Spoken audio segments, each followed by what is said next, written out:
इसको अच्छा कवर करते हैं रिसर्च में, और उन्होंने रिजल्ट बना लिए हैं, यानी कि अनुमान निकाल दिया है कि किस तरह के नंबर्स आएंगे। एक बार उन्हीं से समझ लेते हैं। सौमित, एक बार जरा रिलायंस के नंबर्स के बारे में बता दीजिए।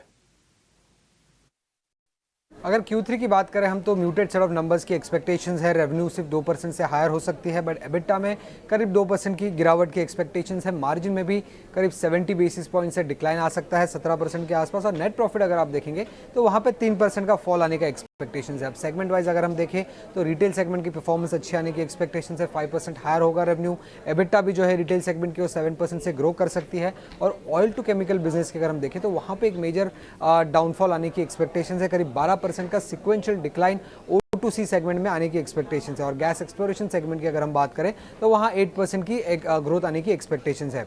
अब अगर आप देखेंगे तो रिटेल और गैस एक्सप्लोरेशन सेगमेंट की जो एबिटा होगी थर्ड क्वार्टर में वो हाईएस्ट एवर आने की एक्सपेक्टेशंस है। सारे सेगमेंट्स में इंप्रूवमेंट देखने को मिल सकता है सिवाय के O2C सेगमेंट में। O2C सेगमेंट में वीकनेस इसलिए है क्योंकि Q3 में लोअर थ्रूपुट था और लोअर मार्जिन्स भी था। लोअर थ्रूपुट इसलिए था क्योंकि प्लांट शटडाउन था, और मार्जिन्स इसलिए कम थे क्योंकि पेट्रोकेमिकल के जो स्प्रेड्स थे वो सिक्वेंशियल बेसिस पे कम हुए थे। अब रिटेल सेगमेंट की अगर हम बात करें तो वहाँ पे इंप्रूवमेंट इसलिए थी क्योंकि स्टोर फुटप्रिंट ज़्यादा था, हायर फुटफॉल्स था, और ऑपरेटिंग लेवरेज का भी बेनिफिट कंपनी को Q3 में मिल सकता है। अब गैस एक्सप्लोरेशन सेगमेंट की अगर हम बात करें तो वहाँ पे सिक्वेंशियल ग्रोथ इसलिए था क्योंकि कॉस्ट जो थे, ऑपरेशनल कॉस्ट वो लोअर साइड पे थे, और गैस आउटपुट जो है कंपनी की वो भी सिक्वेंशियल बेसिस पे बढ़ चुकी है। तो इन्हीं कारणों की वजह से अगर आप देखेंगे तो सिवाय O2C सेगमेंट के सिवाय अगर आप देखेंगे तो बाकी सारे सेगमेंट्स में सिक्वेंशियल इंप्रूवमेंट आने की एक्सपेक्टेशंस है। ओके, ठीक है। ये रिजल्ट्स का अनुमान है। हमने कुछ हद तक पॉइंटर्स के फॉर्म में और एरोस के फॉर्म में आपके सामने क्लियर किया कि किस तरह के नंबर्स आ सकते हैं। थोड़ा बहुत प्रॉफिटेबिलिटी पे प्रेशर रहेगा, अदरवाइज वैसे नंबर ठीक लग रहे हैं जो मोटा मोटी, और रिलायंस ये फील भी आपको करवा रहा है। देखिए, कुछ कुछ ना HDFC की तरह है। HDFC भी नंबर से पहले नहीं टूटा था, वो तो 3-4 दिन खड़ा ही हुआ था। ये शेयर भी खड़ा हुआ और मार्केट की सपोर्ट कर रहा है।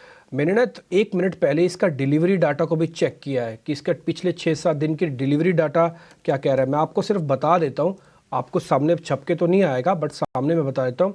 63% है इसका जो डिलीवरी डाटा है, ठीक है। और एवरेज बनती है पूरे महीने की 62%, यानी कि स्लाइटली एवरेज से ऊपर है। और पिछले 3-4 दिनों से ये इसी रेंज में चल रहा है, बढ़ा भी नहीं तो घटा भी नहीं। एक बार जरा सुमित मूलचंदानी से इसके बारे में पता कर लेते हैं। सुमित सर, रिलायंस काफ़ी हद तक हमारे कन्विक्शन को बिल्ड करेगा। नंबर्स तो सिर्फ एक बहाना है सर, ये एक्चुअली बाजार को टिकाना है रिलायंस के नंबर से। आप क्या कहते हो सर? डिम्पी जी, दो व्यू मैं देना चाहूंगा। एक ट्रेडिंग प्रोस्पेक्टस से, तो ट्रेडिंग के लिए अगर मैं लेवल देखूं तो डाउन साइड में 2700 का काफी स्ट्रॉन्ग सपोर्ट जोन है, और रेजिस्टेंस के लिए 2750। सो अकॉर्डिंगली ही जैसे हमारा प्राइस मूवमेंट करेगा उसी तरह से हम ट्रेड्स के लिए जाएंगे। अगर ओवरऑल किसी के पास लंबा नजरिया है 3, 6, 12 महीने का, तो मेरे लिए अभी भी डाउन साइड में अप्रोच लग रहा है। अगर नीचे आ रहा है स्टॉक तो मैं एक बाइंग अपॉर्चुनिटी अभी भी रखना चाहूंगा, क्योंकि स्टॉक ने देखिए जुलाई का हाई ब्रेक किया, उसके पहले का, तो stock is in the new high zone. तो मुझे लग रहा है कि अगर डाउन साइड में मुझे 2650 के करीबन से 2700 ये जोन में मुझे मिल रहा है, तो 26 से 30 का मेरा एक बड़ा स्टॉप लॉस रहेगा। और मैं अभी भी वहां पे होल्डिंग का सलाह दूंगा, लेकिन जिसका लंबा नजरिया है।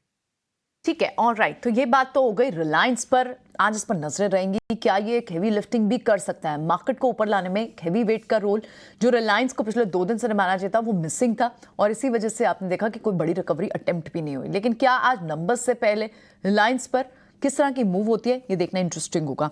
कुछ